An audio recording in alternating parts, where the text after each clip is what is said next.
মানবিক করিডোর দেওয়া নিয়ে আলোচনা সমালোচনা চলছে। বিষয়টি খোলাসা করবেন তিনি।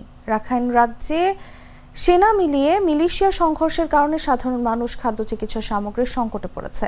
মিয়ানমারের অভ্যন্তরে ত্রাণ পৌঁছানো কঠিন হয়ে পড়েছে। ফলে আন্তর্জাতিক সম্প্রদায় ও জাতিসংঘ মানবিক করিডোরের প্রয়োজনীয়তা তুলে ধরে। বাংলাদেশে মিয়ানমারের অভ্যন্তরে ত্রাণ পাঠানোর জন্য মানবিক করিডোর সুবিধা দেওয়ার বিষয়ে আলোচনা চলছে। সরকার বলছে এই করিডোর শুধু মানবিক উদ্দেশ্যে ব্যবহারের জন্য কোনো সামরিক বা বাণিজ্যিক কাজে নয়। তবে সমালোচকরা বলছেন এর ফলে জাতীয় নিরাপত্তা বিঘ্নিত হবে।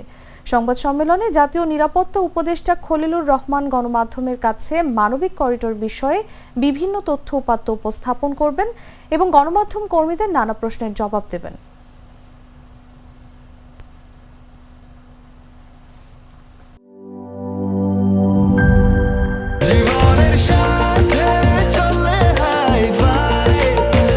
স্বাস্থ্যকর অল টাইম ফ্যামিলি কেক, সব সময় অল টাইম হেলদি লাইফ।